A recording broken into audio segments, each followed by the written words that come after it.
How do you do, ladies and gentlemen, and boys and girls? I am Julius Sumner Miller. This is not a lecture in physics. I propose, rather, to show an array of demonstrations, dramatic and exciting, with the purpose of stirring your curiosity, arousing your enthusiasm, so that each one of these demonstrations will invite you irresistibly to see the beauty and the excitement that can be uncovered in these things.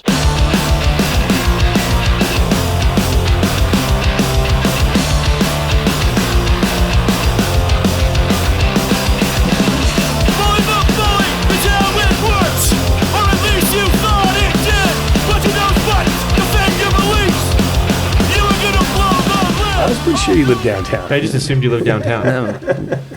The king of the downtown doesn't live downtown. It's kind of like... Do people know that? I don't care. Like, did you just lose credibility? Like, No. now? I'm a South kid Through and through. through and through. I love the South Calgary, but I got make my mocked. money off downtown Calgary, man. As soon as I left downtown, they were like, "You're out. Don't ever come We don't back." want well, you no, back. it's not a big deal because I come to them every day because I'm working down there, so I'm not. And I'm never inviting anybody down to my house because I know I'll never get the whatever, man. You live in fucking Okotoks. Yeah, nobody comes to you. Yeah. And that's even cool. though like Mackenzie's becoming more and more like inner city as the years go on. That was like with that ad by my parents' house, and it's like, "You want to live inner city?" I was like, I never considered Shaughnessy the inner city when I lived there. When I moved to Calgary, Shaughnessy was a field. Yeah, it was Like, like, oh, literally. yeah. With the downtown shit, it's really funny because my wife hates when we hang out downtown because it's just, hey man, hey man, hey Yeah. man, hey man, hey man, hey man, and it gets fucking annoying. What do they say in the South? They don't know. Who's that It's guy? anonymity. And then once in a while, you'll be at Walmart on 130th or something, and I remember one time this kid was like, "Whoa, what are you doing here?" And he was probably like 19, and I'm like, I'm buying some food for my kids. It's Walmart. He's like, "But you're the ship bingo guy." I said, You "Yeah, can't be here. I'm the ship bingo guy on Tuesday nights from fucking 8 till midnight. I got a life. It's just weird. I just never would have thought I saw you." Did he get a selfie with you? No, fuck no. I was just like, go Lighting up Instagram. kick rocks. I probably told him. It's a good story. Yeah, I'm not really gracious to my. To people. If anybody actually has a fandom towards me, I find it very weird. So Yeah. I don't really care. I'm not looking up my. Hold on, I'm gonna leave. This is really awkward. Have you always lived in Calgary, or did you move here at some point? What's your story? I moved around a little bit when I was a child. And then I did some Saskatoon time till about 5 or 6 years old. And I like then how I you call did. it Saskatoon time. Well, I don't really know because it doesn't count. Some Like, I don't- time there. Apparently, I was told he has some Right. You did a stint. some vivid memories of being 3 in Saskatoon, right? And then I moved to the bustling metropolis of Winnipeg, Manitoba. Oh, nice. I spent some time there. Why is everyone from Winnipeg? Well, I'm not from Winnipeg. I no, lived in every- Winnipeg. Yeah, there's a very distinct. Everyone we distinct- talked to is like, "Yeah, I did some time in Winnipeg." Yeah, time like prison time. And then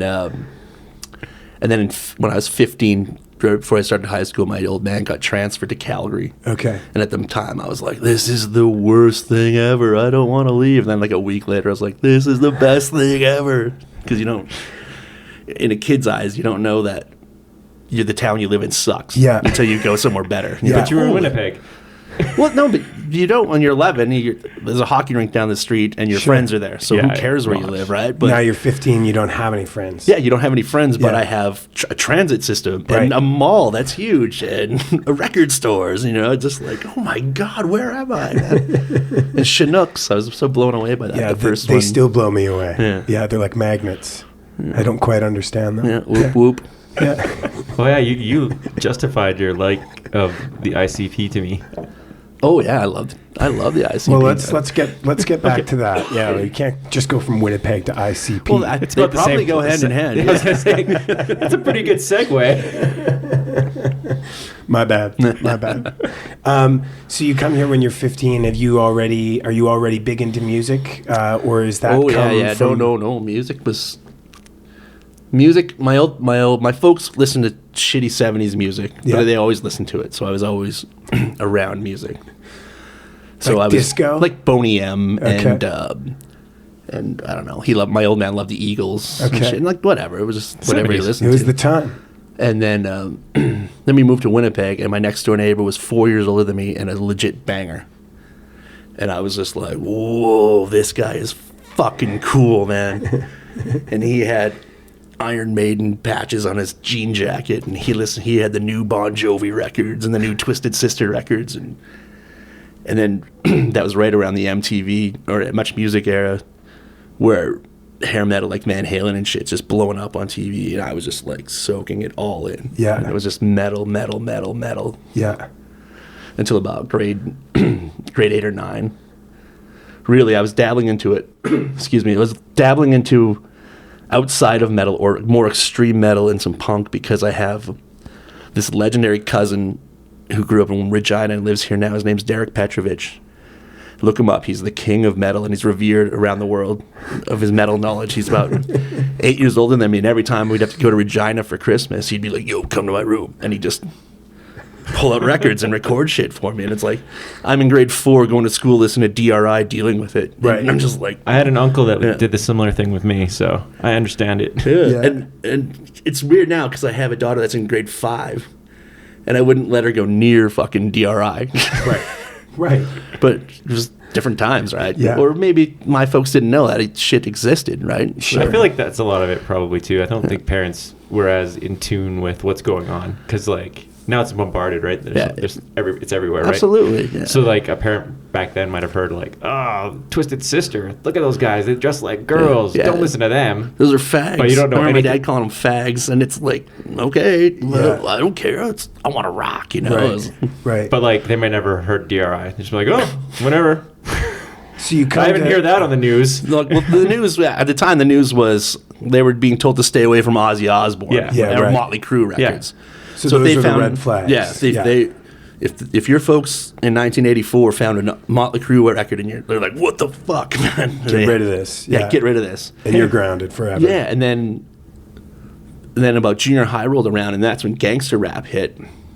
And we all got into that too Yeah. because it was just the new bad thing to listen to. We were Yeah. bad Yeah. kids in Winnipeg. You had nothing else to do but break shit and light Yeah. things on fire and listen to bad music. That sounds about accurate. And I remember my dad reading this Newsweek article on gangster rap and how bad it is, and go see what your kids are listening to. And we outsmarted our parents. We always put you'd make rap tapes, like dubbed cassettes, and on side 1 it was all the Young MC and Raw Bass and Right. all the hits. Right. And then on side 2 was all the notorious gangster shit, right? Yeah. With the swears and so they'd come in, what are you listening to? And he'd, let's put it on. And he'd listen to about 5 minutes of side 1. He was like, this is stupid. And then he'd just leave, right? Right. So it was, Ingenious. yeah. Yeah. That's funny because like I was just seeing the other day that it was, I think it's at 20 years since Doggy Style came out. Yeah. And I remember I asked my mom for that tape because I went to HMV and they wouldn't sell it to me because HMV had that. The behind the counter 18-year-old. But like, thing, again, same thing. We're probably similar in age. Where Well, I would like, have been in high school when Doggy Style came out. I think I was in grade 8 or 9 or Yeah. something like that. But yeah, like, it was dangerous. And I had grown up with metal and stuff, and so I was like, oh, gangster rap's dangerous. Yeah. So I asked my mom to buy it. She bought it for me for Christmas, and I remember getting it for Christmas. And then like maybe a month later is when he got arrested for murder or whatever. Yeah. And she's like, that's who you got me to buy a tape of? I'm like, well, you know, And then I'm like, Murder with the Case came out. Doggy Style didn't really set off any alarms, but murder. Yeah. Picture of a dog in the back. It's really funny as I even tell you guys the story. You don't realize how much I was a metal kid and then I became a punk rock kid. But through all this, the common backdrop of this story is I listened to a lot of rap music. Okay. Rap. So rap is the thread, is what you're Well, saying. I don't know, but I think it's always funny. I always because you're telling me stories, and I'm like, oh shit, that reminds me of the time I got my mom to buy me LL Cool J Bigger and Deffer on cassette in grade 5 for Christmas. Also had that happen for me too. And we were driving home from Regina, and it was my turn to put the cassette tape on, and you don't know, like in the grown up world, is listening to that shit. It's crazy. It's all about singing about banging hookers and getting AIDS and like all this Bristol shit, Hotel. right? Yeah, right. And I'm like driving, and they're like, Bigger and Different comes on. I'm Bad. Starts it off. It's the most legendary fucking hip hop song, if you ask me. And he drops a motherfucker bomb in it, and my parents are just like, whoa. They kind of look at each other, and then they kind of chuckle it off. And then we're getting deeper into this. They're like, my mom's just like, I don't want to listen to this anymore. But then they never took the tape away from me. Like, Right. See, I Here's your respect that. tape Yeah. back. That's Yeah, how my parents were. Yeah, don't give it to me. I don't want to hear it. Yeah. But whatever. I bought it for you. Yeah. So. It's pretty funny. And then the other one was Beastie Boys' License to Ill. Sure. That was a huge record when it first came out. And I remember bringing it to gym class because every week you take turns, or every kid would get a turn to run laps to the music they wanted to listen to. And we put on License to Ill, and for weeks it was like every kid would bring it in and we'd run laps. And then one day the gym teacher had read an article on how horrible the Beastie Boys are. You cannot bring this filth in. And then we were all banned from having Beastie Boys records for a while and stuff. So, and because of that, those little instances, it made those bands better for you. You know, it's like, whoa, Oh, for sure. this is the best. We don't want to listen to Bon Jovi anymore because Right. they listen to Bon Jovi. Right. See, that's my argument on Guns N' Roses. That's why I hate Guns N' Roses. They were too clean, man. I don't know they weren't really, but they were just too. Do you have an opinion on this? Well, I'm kind of agree with you in this. Fine. This is where Guns N' Roses and Motley Crue falls into this world too. In that era when those albums came out, that's when girls started listening to that shit. In my world, and there's nothing wrong with girls listening to music, but when you're in grade 8, you're listening to bad boy shit, and you're fucking getting. And then the girls that are all of a sudden wearing Guns N' Roses shirts and Motley Crue shirts, it's like it's not as dangerous anymore, and it's kind of neutering it. And so it was just like, so when Welcome to the Jungle came out, it was like, fuck, this is the best. Buy the tape, eat it up. Next thing you know, Sweet Child of Mine's the follow-up single, and it just like, wow. And then the next follow-up single is Paradise City, which is even more of a douchebag fucking. And you was like, they're playing it at our junior high dances and stuff, and it was just like, Yeah, see, that's how I feel about it. So I liked Motley Crue a lot. Like the first 2 Motley Crue albums, I liked as a kid. you should still like them. They're a I still masterpiece. do, and I can respect them more. And I was like, oh, this is great. And then to me, Guns N' Roses just were like the simple plan of that like cock rock Oh, stuff. absolutely. But So you're just like, for me, I was like, it wasn't like Dangerous. I think is the perfect thing. It's just like, yeah, everyone likes this shit now. Yeah. It's not. There's nothing cool about this anymore. And same with like Ozzy when he had like No More Tears and Mama I'm Coming Home. nah, man. I'm gonna fight you on that one. But Ozzy's pretty bad. But I mean, Ozzy still has his back. He like- just wrote some hits. That's all he did. But that was like 10 albums after the fact. It wasn't like Yeah, he got less dangerous. I guess, but I mean, just for me, I was just Yeah. like, and that's when I started going towards gangster rap or like, Yeah. and then I progressed to punk. For me, anyway. Yeah. Not Nate over there. He loves the Guns N' Roses. They were, do like they were Guns N' bucket Roses, listy, yeah. hey? There's nothing wrong. Like I'll put Appetite on once in a while and listen to it. Like Yeah. Night Train is like, and Mr. Brownstone. Those songs are masterpieces. Yeah. Yeah. But like, if you listen to Use Your Illusions 1 and Use Your Illusions 2, nowadays, like that's shit. Yeah, it's not very good. So you're in Calgary, you're 15, you come here. Obviously you fall in line into music, you progress into music. Are there bands at the school you go to, and Well, is that something that's interesting Not really. to you? Before I moved to Calgary in 1991, we just started getting into these punk rock world in Winnipeg. And I had some friends that were deep into it, and I finally got lucky enough to be invited to go see a show one night. And I remember I went to this indoor soccer stadium when I was 15 years old, and I saw the band All play on the Alroy Saves tour. And that was the first punk rock show I'd ever seen in my life. And I was just like, this That's a big name for the first show. man. Yeah. And to this day, they're my favorite band. So it's legit. It changed my fucking life. And I was like, this is where I need to be. There's no one's cool here. Like nobody had, still am the biggest loser in the world. So to find something that you can feel safe at was the best thing in the world. So I was like, oh, cool. And then so I started finding it on my own kind of thing. And then I moved to Calgary, and I had no friends here, which was super helpful. No, because you weren't, for about the first 6 months of living here, or the first 6 months in high school, I wasn't swayed by anybody else's influence because I had nobody to influence me. At the time, it was horrible. But 25 years later, looking back on it, or whatever, how long it's been, it was the best thing that happened, because all you had was the records, you went and bought it, or the CDs you went and bought at HMV, and you spent a lot of time with that music because you had nothing else to do, right?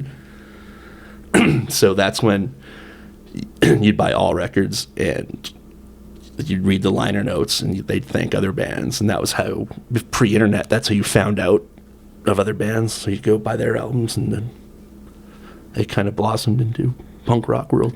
So did you ever start a band in high school, or did you ever start a band in college, or kind of post high school? Like when does that kind of transition happen for you? Well, I personally have no musical skill whatsoever.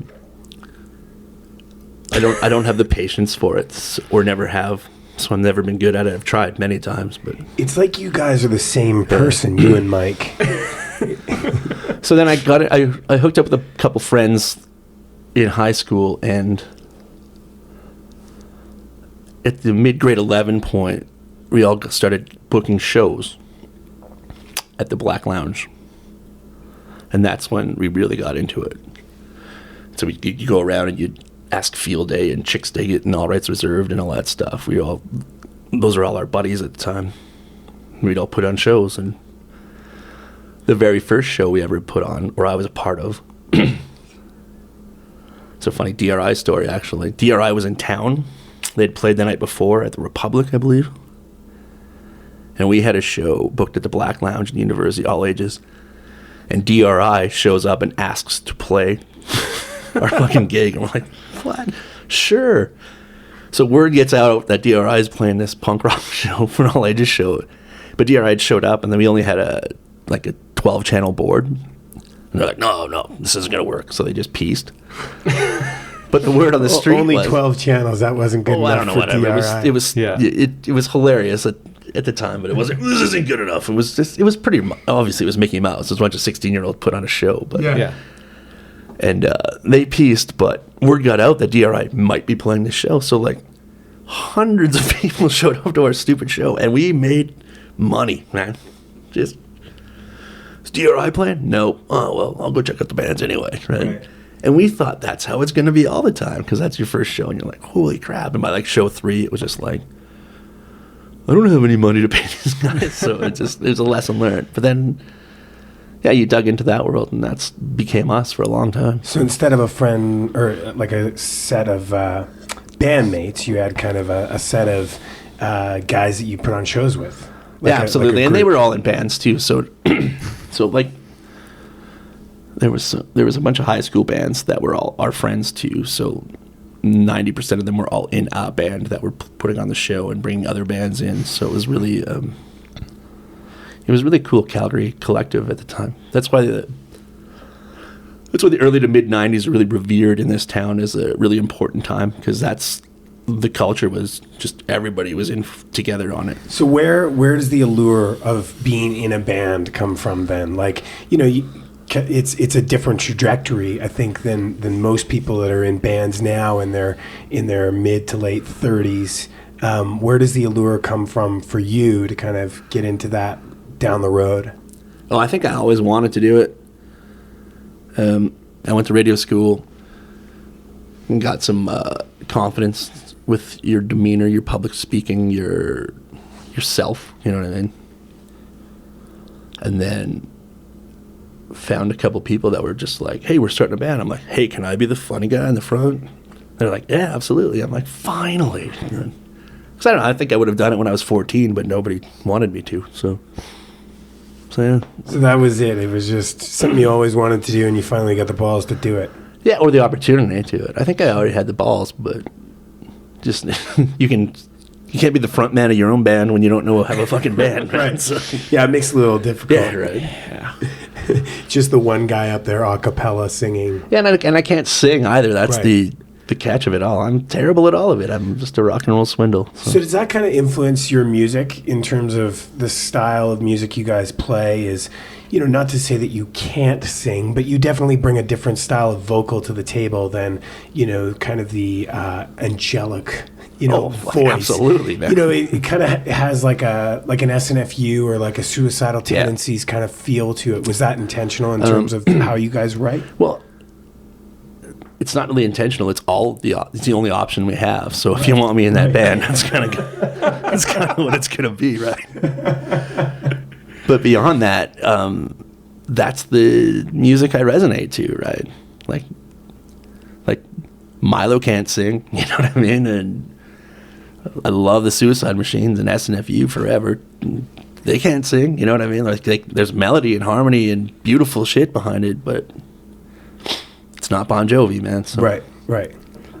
So JSM, that's the first and only band you've ever been in? No, I used to perform in a band called the Colin Decker Freefall for a while. Okay. Yeah, that was a pretty fun little outfit. How long were you doing that for? Shit, we did that for about 5. Basically, I don't know if you're hip to a band called Belvedere. They broke up, and Scott and Jay started a band called Colin Decker Freefall, and they got me to sing for them. And then Belvedere pretty much got back together, and then we stopped being a band. So, yeah. So sure Belvedere was the beginning and the end of that band. Yeah, I was their hobby. Yeah. I was their project. So that was the first. Yeah, we did a lot of cool shit. We played a lot of cool shows. So, but it was a neat learning experience. I got to learn how to be in a band with legit rock stars. Take it or leave it. I'm not taking a shot at them at all. Those guys have seen the world and played some huge ass shows. Yeah. So for them to be slumming it at Vern's with me and four other people watching, you know what I mean? It must have just been soul sucking for them. But I was like, this is so much fun, doo-ba-doo-ba-doo. So I never really. You didn't see the bad. Yeah, I didn't see the bad when they were probably. So it was never meant to be forever, right? So, right. Yeah. So JSM starts in what year? 2013. And why settle on that name? For people who don't know, Julius Sumner Miller is a children's show physicist. Is that fair to say? No. That's what we do. Frankenstein, right? That's what we do. I grew up on Hilarious House of Frankenstein, and the professor was the oddball character in that. Years before that, we'd always, because he had this intro, it was like, good evening, ladies and gentlemen, and others. And we always thought that was fun, so we'd just go, good evening, ladies and gentlemen, and others. And then I became kind of a nerd for the actual show, Hilarious House of Frankenstein, for a while. Just when internet came around, it was like, oh man, let's learn about that show that I loved when I was 8. You know what I mean? That was on 20 times a day in syndication. It was a solid white TV show. Yeah. And then, I don't know, we were just sitting around one day, and we were like, that's what we should name it. And they're like, that's funny. And then here we are. So there's no, special affection for Julius Sumner Miller? No, but then I don't know if you ever Googled him or read his wiki page.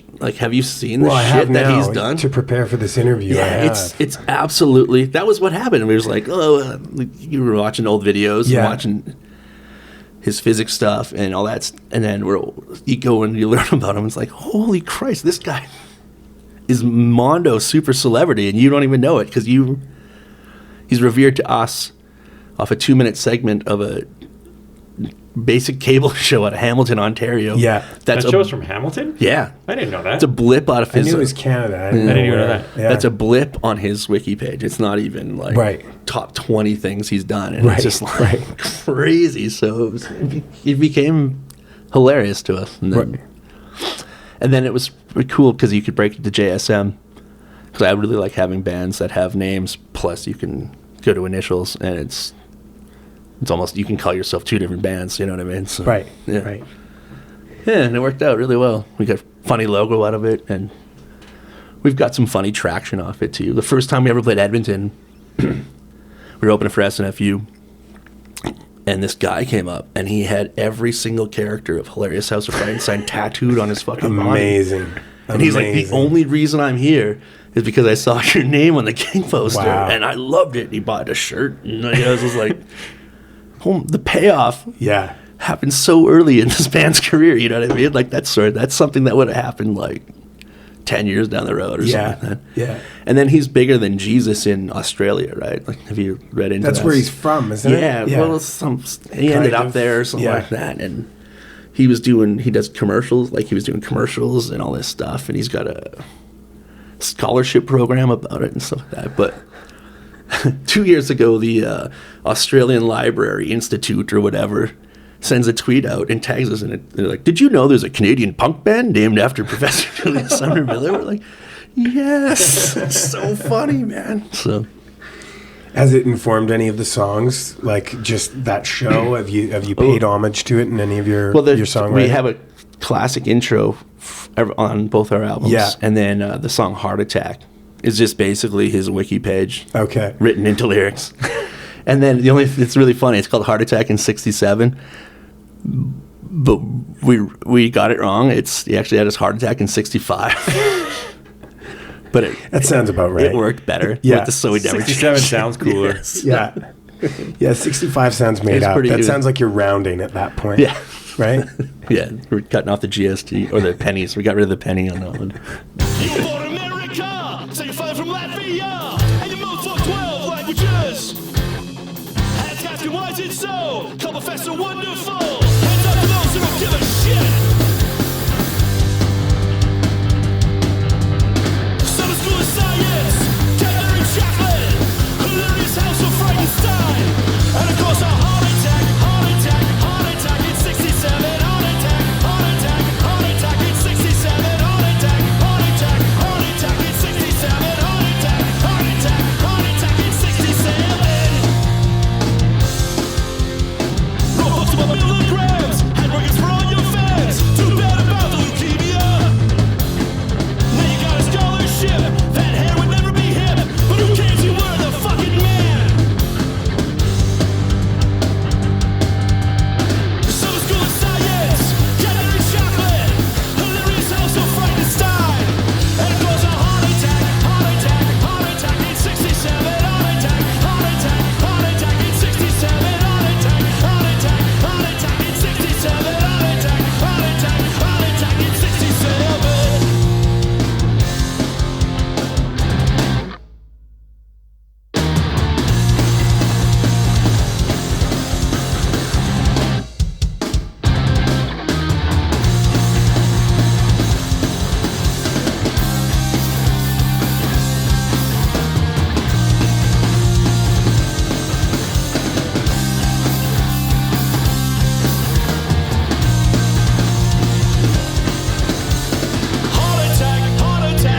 attack in 67. Heart attack in 67. Heart attack in 67. Heart attack in 67. Heart attack in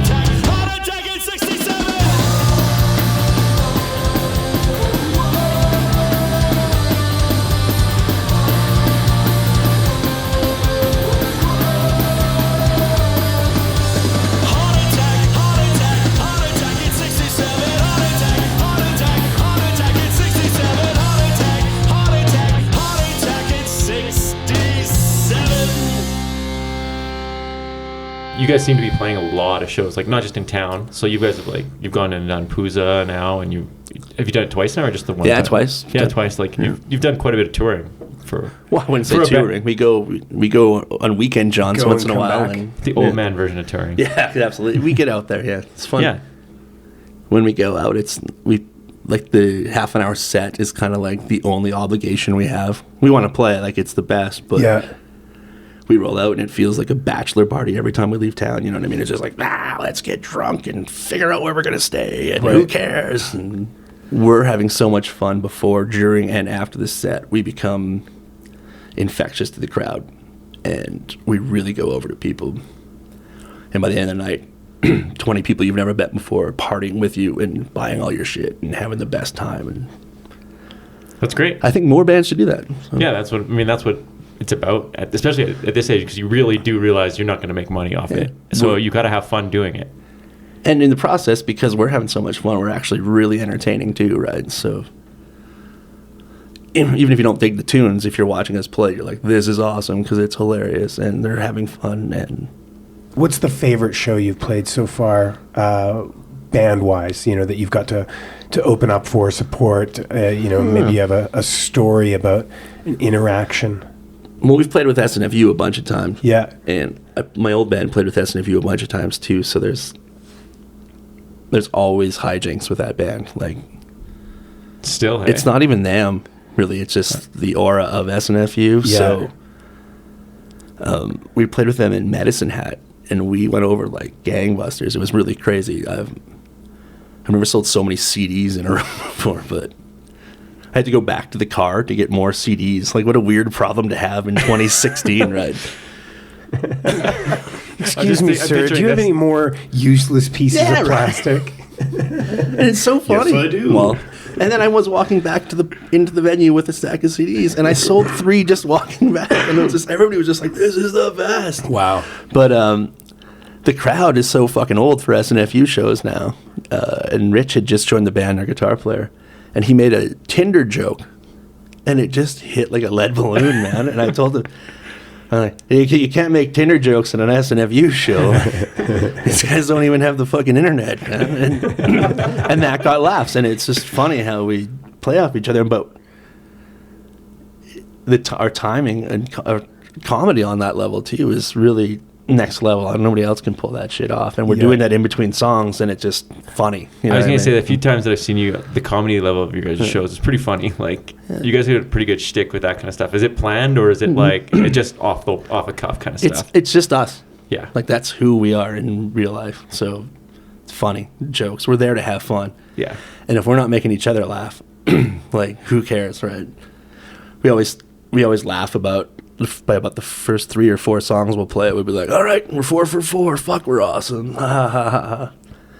And it's so funny because there's people like, these guys are so fucking arrogant. Fucking. It's like, yeah, dude. Like, look, that was an awesome song.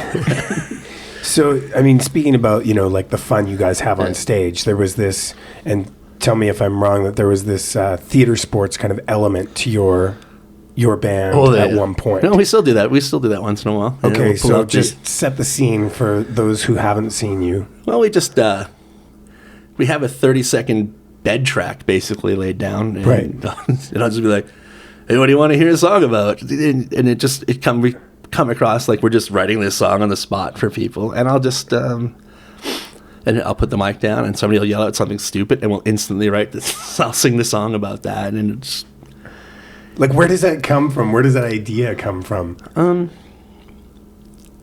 Is that something that, you know, evolved out of the jam space? no, that's totally a me thing for sure. Yeah. Because I think it's funny. and I Like, it's think very entertaining. lounge singer sort of Yeah, but esque, right? But it's a short, you know what I mean? It's not a 2-hour bit. It's 45 seconds. But what I've seen a lot of bands. I've watched a lot of bands over the years, and a lot of bands bore me just because they're just playing their song. Right. There's nothing else to it. So when everybody's tuning up or whatever, hey guys, you know, it's just it's a break in the action, and it's funny, and sometimes somebody will yell out kumquat, and then there you go, you have a 30-second song about kumquats, and then other times it's like some knucklehead will be like, fuck you. It's like, all right, well, this song's about fucking me, okay, you know. The pause in there, that's what sold that for me right there. I wanna hear I could that song. see that guy's face. Yeah. Could we hear that song? No, that was it. We were open for Face to Face at Mac Hall Ballroom, and it was packed. There was fucking like 600 people there. It was an amazing show, and that was our first big show ever, right? And it was just crazy. And I'm like, what do you want to hear a song about? And the guy goes, fuck. And I'm like, listen, 600 fucking people in this room, face to face. I gave you quality mic time, and that's all you can fucking come up with? All right, here's your song, dude. So, I mean, obviously you don't take the song super serious, but on some level, I mean, you've got to come up with lyrics right there on the spot, right? Oh, yeah, you just... It's all in place. You just say dumb things like, something is awesome, something is awesome, if you can't think of anything. Right. But then we've next leveled it now. We wrote a new song, and it's called Complimentary Tourette's. And it's super fucking funny because it's just about really, it's a positive song about positivity. And I'll go out there and I'll be like, and I'll go around to the whole crowd before we start, and I'll be like, hey, you're great, you're cool, awesome, you know what I mean? Just compliment everybody in the crowd.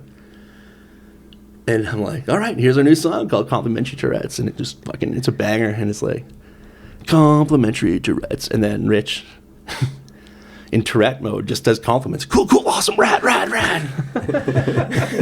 And that's the chorus. But the verse, I kind of wrote it, but I've never kept it in place because I have 2 verses open for people that are here, and I'll be like, hey there, man.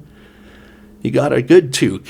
I bet you're good at math. And I'm actually singing to this person, complimenting them while I'm talking about their attire. So they're just like, it's like punk rock freestyle rapping, I guess. Yeah. You know, and it's funny because there's a place to start, middle, and end where you need to go with it, right? And if it doesn't rhyme, it's cool. If it doesn't make any sense, it's cool. It's still funny because that guy's like, he's actually singing about me right now. Right. And then that forms a connection that you can't get any other way, right? And then that guy will come up to you after and be like, that was the best show, you know?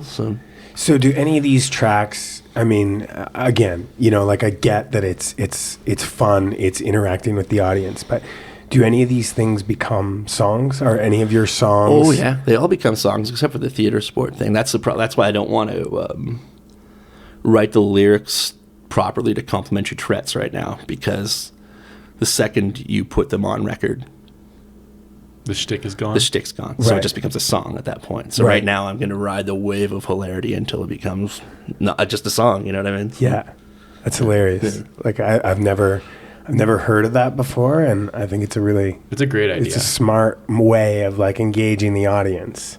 Yeah, look, to dumb it all down, I've always wanted to be in a band that I would want to watch. And I've totally done it now. Like, Yeah, I would watch this band and I'd be like, that was fucking awesome. And it's not in a braggadocious, egotistical way. It was like, that was fucking fun, and holy shit, did they rip. That's all I want out of it, right? yeah. I mean, you talk about how much fun this band is, but I mean, at some point when you're writing 2 albums back to back, Yeah. like there's a job in there. Yeah, we got right? 6 songs. We're going to our new 3rd one already. Like so. that's crazy. Yeah. Like, I mean, so what's that balance of, you know, like everybody's having fun, everybody's coming out on a Friday night and hanging out, but on some level, this is real. Like we want to play it's totally real. shows. We started jamming consistently every Monday. Okay. And Rich joined the band, and he's a really fucking good riff writer, right? So because of that consistency, we don't like to jam our old songs again unless we have a show coming up. All right, let's do the set list. It's every time we don't have a show coming up, it's like, let's write something new. And it's exactly how you'd think it would be in the writing. We'll be outside having a beer or smoke at a break, and somebody will say something funny, and we'll be like, let's write a song about that right now.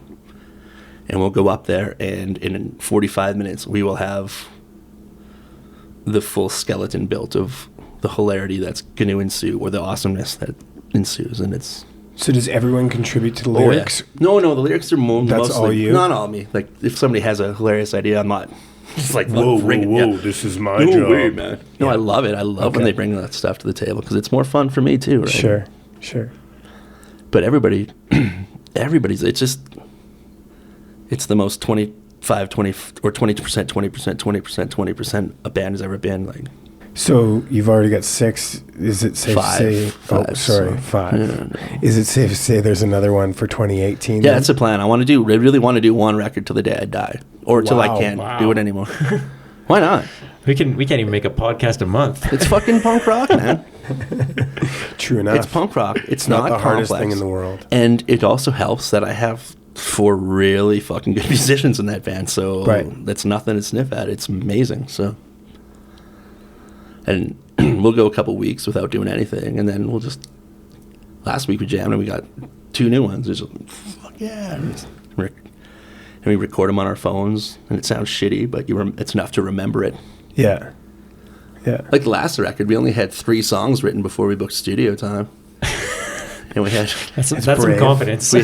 we wrote 7 songs in 2 months just to Wow. make the fucking studio. Just to do it. Yeah. So there's not a lot of B-sides is what you're saying. Oh, nothing but hits. It's all killer. Any No, other it's the way- plan? It's the way it should be. They're punk rock records. They should be 20 minutes long. Punk rock records. Sure. Punk rock set should be a half an hour. Punk rock record should be 20 minutes. And that's how It's it a lot should of be. rules for punk rock. Oh, isn't punk rock totally built on rules? Isn't that Yes. like that is the I most? follow all the rules. There is so many rules in punk rock, man.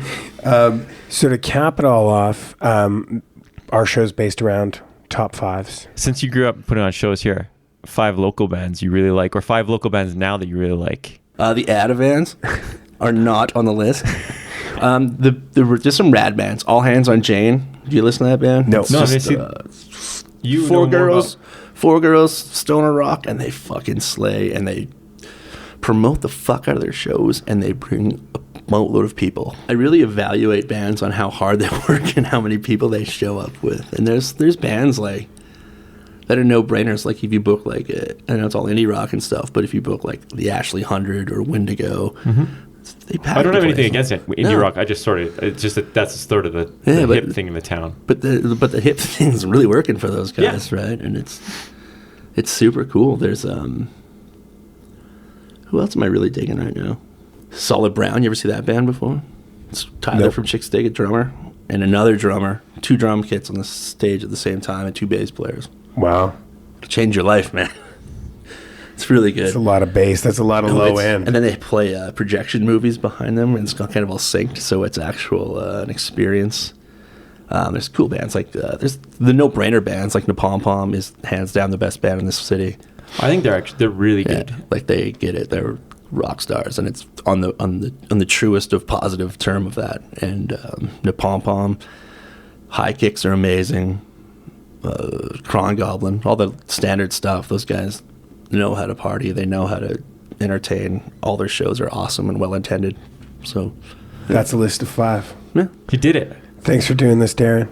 Hey, no worries. Did we even get Darren to introduce himself? You just went right in. Yeah, he Because I did. didn't always do that. Have you listened to any of the interviews? I'm here. I don't need to listen to it. High Five Podcast. My name is not Billy Dixon.